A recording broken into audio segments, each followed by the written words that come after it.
And I'm gonna share real quick. All right, here it is. People probably might pop in still. Yep, here comes Paris. Probably the guy I've known the longest. And all right, so here we go. So this is what you're in for if you choose to accept the assignment. I think, to be honest with you, this all comes about. I did mine 25 years ago, maybe, and it was kind of, it was 4 days, 100-question exam, and I retained like none, very little.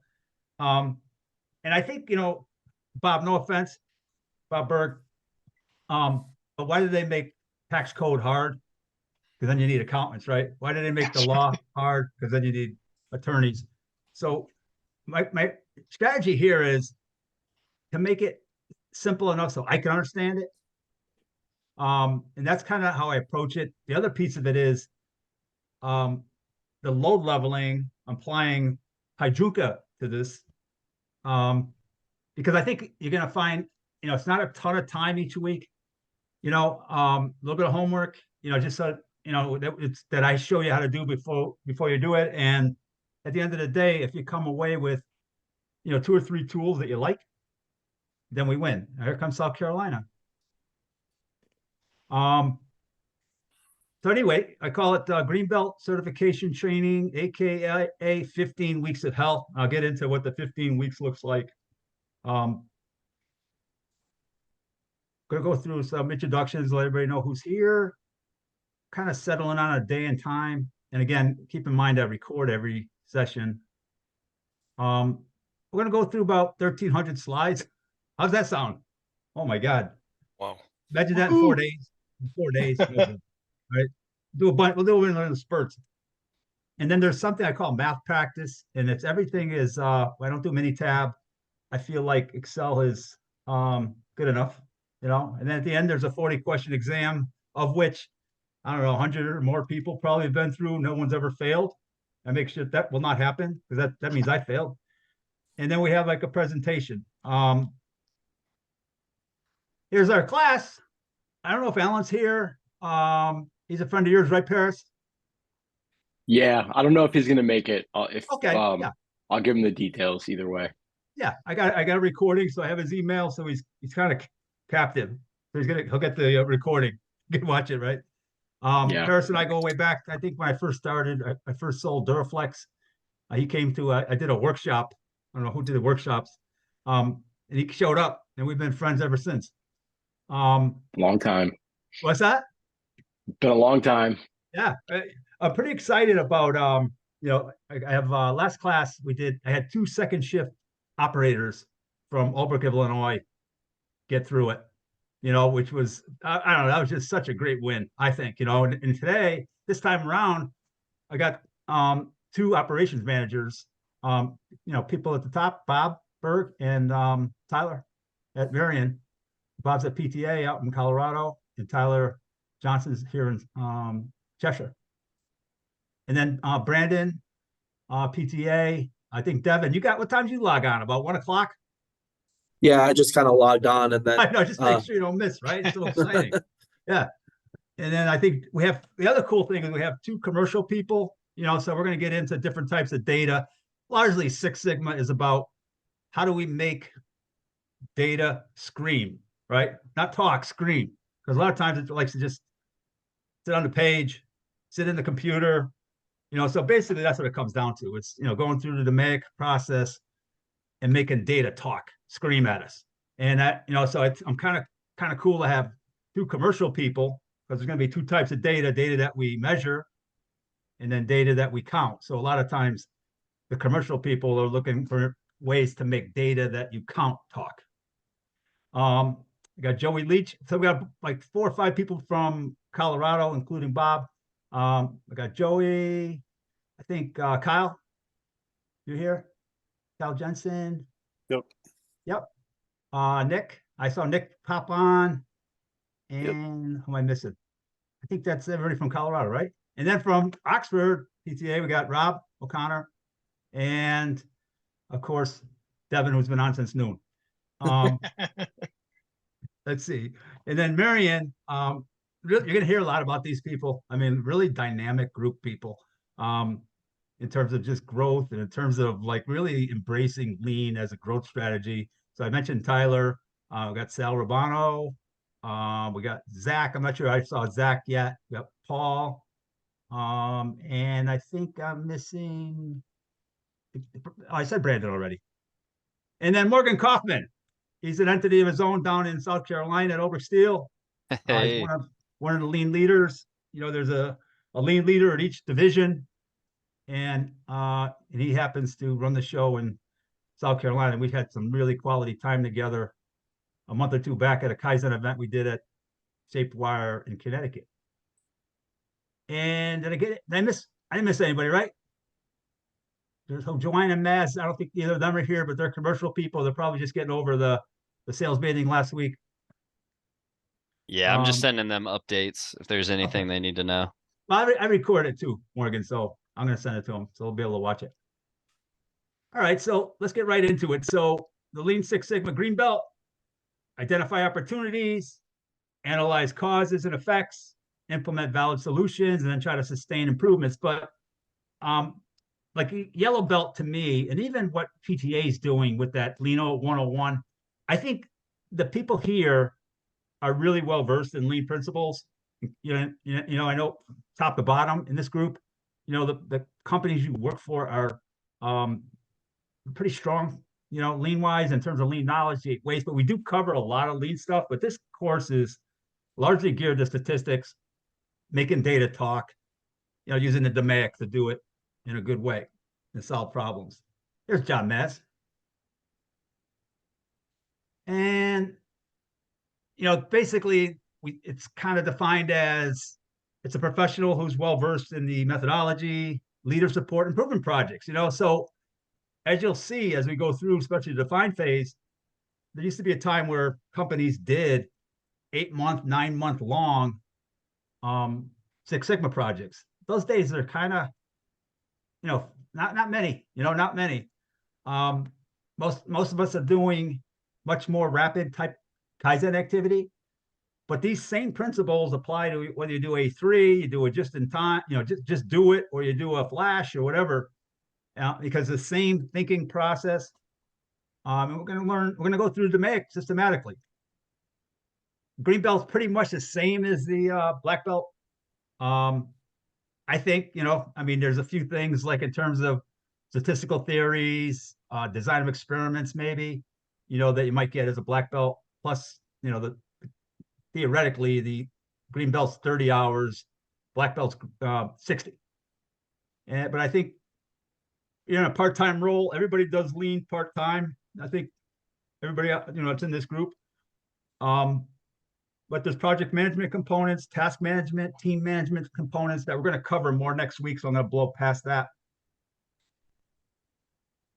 And this is how it breaks down. And again, there's going into the summer. There's challenges in the fall class and there's challenges here, because of Christmas and, the New Year's and all that. There's going to be challenges, going through the summer too. I understand, people are going to be watching the recording and doing the homework. That's cool. But generally it's about 3 weeks we'll spend in the define phase. And then 3 weeks we'll spend in the measure phase, then 3 weeks in the analyze phase. And then we finish off 2 and 2, improve and control. And, 3 is largely hypothesis testing, the analyze phase, and the control phase is largely control charts. And then we have one more week after that where we go through a review and I set you up real nice for the exam. And the exam is like really stress-free because I think I give you a lot of time to do it. I don't care if you do it in groups of 5 or I don't care. And then the highlight of the show, you can talk to the alumni that have been through it in your company, is the presentations. And hopefully it'll be fun. So that's kind of how it's laid out. And what we're going to cover is in the define phase, we're going to go through the DMAIC, some history stuff. we're going to get into the voice of the customer quite a bit and some affinity diagrams and Pareto charts. Learn about all the components of cost of poor quality and get into some basic statistics, some basic Six Sigma metrics, and get into project management basics a little bit.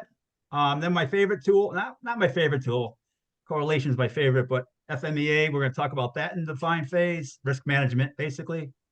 And then we got a little bit of lean in every single chapter.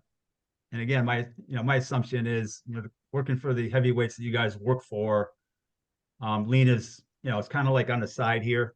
We're going to cover some lean principles, but I think most of it's going to be Six Sigma.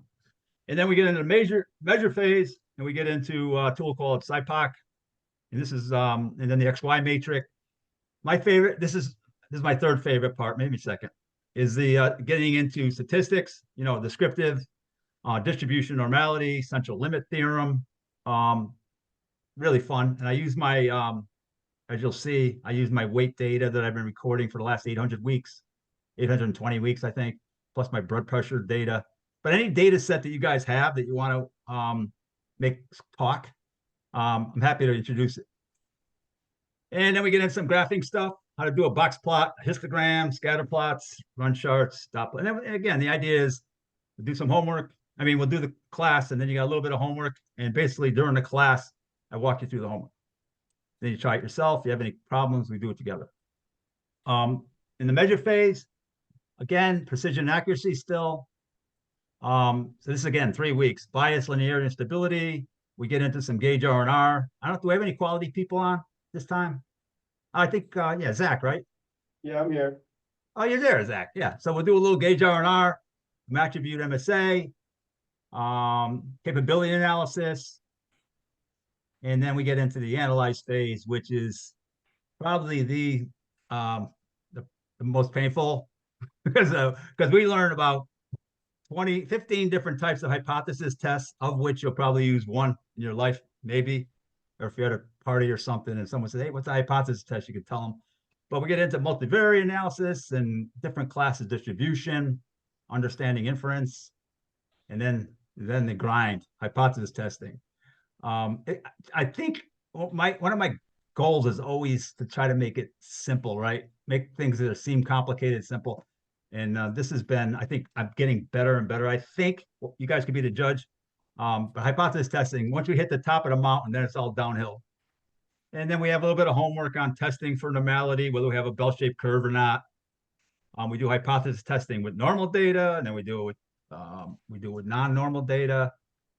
We do it with I highlight a few different tests, pretty much how to read tables, and the ones that are highlighted are the ones that I kind of focus on. And I give you some examples on, temperature in Montreal in July was statistically significantly different than last year or in history. So I try to make it, where it's somewhat interesting. But you get through analyze. I've never had anybody quit after analyze. And then non-normal data, this is data for John Mazzarella. This is all stuff that we count, not measure. So we just cover Mann-Whitney, chi-square, I think I cover. And then we get into root cause analysis, how to do it. I don't really spend a ton of time with 5Y because I think you guys are pretty good at it. Mostly fishbone. And then my favorite part, the highlight of the class for me is correlation. I just love it. I love Pearson's R because let me give you an example. I give you all my blood pressure data and all my weight data, and you can say, is there a correlation between football season and me getting fat? Stuff like that. And then we do scatter plots, regression analysis, residuals, and they all have to do with correlation. And then here we go. Just a little bit of spoonful of lean controls. And the control part is all about SPC and different types of control charts. We'll have some homework, where you probably use them already, guys. I know, there's people in this room that use them already, but very useful in making sure that our processes stay under control. And you're going to get 20 different types of control plans, of which you'll probably use one. And then we get into a control plan, in terms of a formal, this again is like picture an 8-month Six Sigma project, where you want to have a control plan, where you have communication plan, training plan, audits, response plan. We do cover that because part of the course. And then you get a spoonful of, take a deep breath and have some lean. All right, so I want to take you into any questions, thoughts so far, guys? Anybody hang up? I don't think so. Nope. I don't think anybody hung up. All right, so let me go jump over to math practice. This is something that we're going to use. We're going to be trading this thing back and forth, each week. No class will go more than 1 hour ever. I make sure of that. I think on average we'll cover 25 to 40 slides at the most, because the way I do it is we're going to do this first, math practice, where we'll go in and actually, I'll introduce a concept, a Z distribution, some descriptive statistics. We'll do it together. Then I'll go to the PowerPoint, and that's like reading another language. It's like if you just do the PowerPoint, like I had to do it, my eyes glaze over really fast. And again, I showed you, you can see that there's weight data and pulse data, and there's another slide with my blood pressure for the last 804 weeks. We do gauge R&R with my blood pressure monitor, stuff like that. So the way it works though is I'll give you the homework, you do it in this math practice, and then you send it back to me. And again, this is IPOC, swim lane map. So we do a little bit of mapping stuff, descriptive statistics, inferential statistics. This is the temperature in July versus historical. Is it significantly hotter? So this is now we're into hypothesis tests. This is a test for normality, homework, single sample t-tests, ANOVA, Mann-Whitney, chi-square, correlation, control charts. Woohoo! Good one. And yeah. And the way it works is as you proceed through the course, Bob, you give me a homework, bingo. And everything's green at the end. Everything's green at the end, including the reason you're all here is a certificate suitable for framing and a coffee mug that Michael Rochelo talked me into freaking starting to do. So I get on planes and deliver them nowadays. Oh, So that's math practice. That's kind of where, like, I'll start the class in math practice. You do your homework in math practice. And again, I'm available other than for football season, anytime you call me. I've answered calls on second shift, at Illinois. It's the idea is that it's easy because we've explained it together. We've had questions answered. The goal is not to get anybody confused. I'll tell you, the biggest challenge, guys, is generally, I think last class we started with 17 and ended up with 10. It's just being able to stay with it, because once you get behind 2 or 3, and I think the thinking is, okay, I'll just sit down and do it on a weekend. It's nice to have it load level over time, and I think you get a lot out of it. If you guys if you're doing this class just to get a certification for your resume, go online, pay $500 for, on a Saturday course or something, because this is not it. This is more about are there 3 or 4 or 5 tools that you can take away that you're going to use for the rest of your life. Right, Paris? Let's see. Last thing, let me get back to the slides real quick and we're done. If there's no questions. And control. Yep, so that's math practice. So logistics, 1 class a week. I never go over an hour. Is this time okay? It's hard to get consensus, 18 people. I don't even know how to change it. Is this a good time, you think, for you guys? I think we got 14 on, so that's pretty good. So my CNC courses are going to be wrapping up in a couple weeks. Yep. I knew that. Yep. So yeah, I might have to miss or do it from my phone for those couple weeks, but Yeah, other you than missed that, them. this is Not a problem. probably fine. Not a problem. I mean, you missed, because everybody's going to get the recording starting today, right after. And there's no homework, I don't think, until like the 3rd week, maybe. So the CNC course is fine. Just watch the videos. Be cool. I do love interaction, guys. I love when people ask questions or just like, because it's so easy on Zoom to lose that connectivity. And everybody, I like everybody on this group too. I think it's gonna be a really good, strong group. Class time determined by test fit, homework to practice, 40-question exam, fun presentation. Do not be afraid. All right. Any thoughts, questions? We'll start next Monday, if that's okay, at 3 o'clock. Okay. And we'll start with Sounds the good. fine. Good for me. Yeah. Thanks, Bill. Thank you guys so much. Thanks, Yeah, Bill. looking forward to it. Yeah. Hey, Thanks, John, Bill. you made it back from the sales meeting. Yep, As it's just in left. time. Just in time. All right. See you guys. Have a great All night. right, thanks, Bill. You too. Thanks. Have a Thanks, good one. Bill. Yeah. See you, Have a Bill. good one. Thanks. Bye.